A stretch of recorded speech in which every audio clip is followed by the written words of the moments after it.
internet yu wasaare société ñu ngi leen di nuyuwaat bu baax amaat mbégte lool àndaat ak yéen ñu ngi fii nga xam ne moom mooy ci camp pénal maison d'arrêt pour femmes de Liberté 6 ñu ñëw fekk fi benn soxna boo xam dafay daan doole dañ koy bàyyi mu daal di nuyoo expliquer ñu un petit peu naka la mbir mi demee ba tey mi jaay café ataaya plutôt ak café ñu ngi lay nuyu bu baax. asalaamaaleykum mbokki internet yi maa ngi nuyu ñëpp di ziare ñëpp bon moi je m'appelle Adja Diarra Ba sud de la Casamance damaa ñëw fi Dakar pour daan doole parce que j'étais à l'école depuis toute petite j'ai fait deux fois le bac j'ai pas eu mon bac et je dis pourquoi pas de continuer sur notre chemin et damaa ñëw fii di daan sama doole jaay café ak ataaya alhamdulilah maa ngi ci suturloo maa ngi ciy gis sama bopp bu baax a baax nuyu naa ñëpp maa ngi gërëm ñëpp. alors ataaya bi café bi inspiration bi fan la jógee. bon c'est juste dama nekk benn kër may toog defuma dara durant toute la journée et ma ne mère bi moo ma ne lu tax nga toog ma ne ko parce que aw ma liggéey mu naan ma liggéey du ñàkk parce que mën nga jël café ak ataaya di jaay et nga njëriñ sa bopp njëriñ say waajur ma ne ko waaw loolu c'est une bonne idée pourquoi pas ma def loolu ma def ma gis sama bopp loolu idée bi foofu la jógee. mais da nga jàng ba am bac amoon yeneen yoon boo mën a jaar n'est-ce pas pour réussir nga wàññeekuwaat pour jaay café ak ataaya je pense que sénégalais yi seetaan bëgg nañ comprendre exactement lan moo tax nga découragé lan moo tax nga bàyyi ba ñëw dugg ci lii.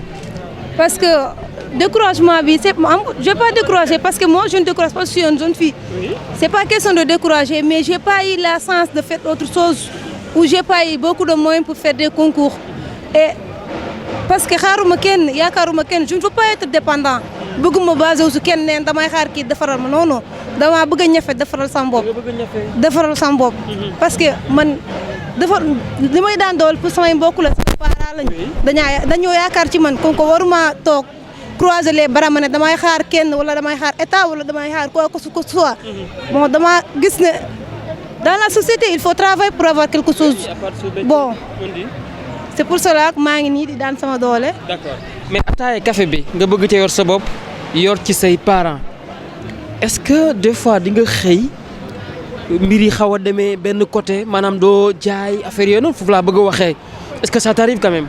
oui parfois da ngay xëy journée ngay am ko 1000 francs wala 1500 parce que c'est pas question da nga ciy nekk à tout temps parce que 1500 1000 francs mënoo ci.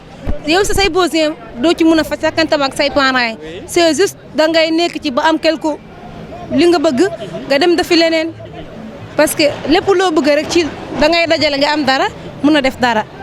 loolu kañ nga dugg ci njaay mi. bon ren. ren nga ci dugg. waaw. bu bëree ba bëri ñaata ngay wàccee. bu bëree ba bëri 2000. 2000 waaye.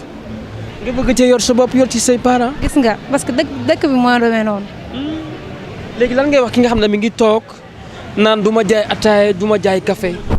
bon dama bëgg a wax népp parce que toogaay fajul dara te buñ nangu kenn di xaar ci kenn parce que chaque jour ngay tànnal nit loxo bu yàggee dalay soof parce que man damaa gis ni ñëpp dañoo war a jóg taxaw daan seen doole muy jigéen muy góor muy ndaw muy mag donc je dis ko courage aux jeunes filles surtout parce que ñëw fi Dakar yombul nekk fi nekkoo ak say parents yaa ngi ci leneen.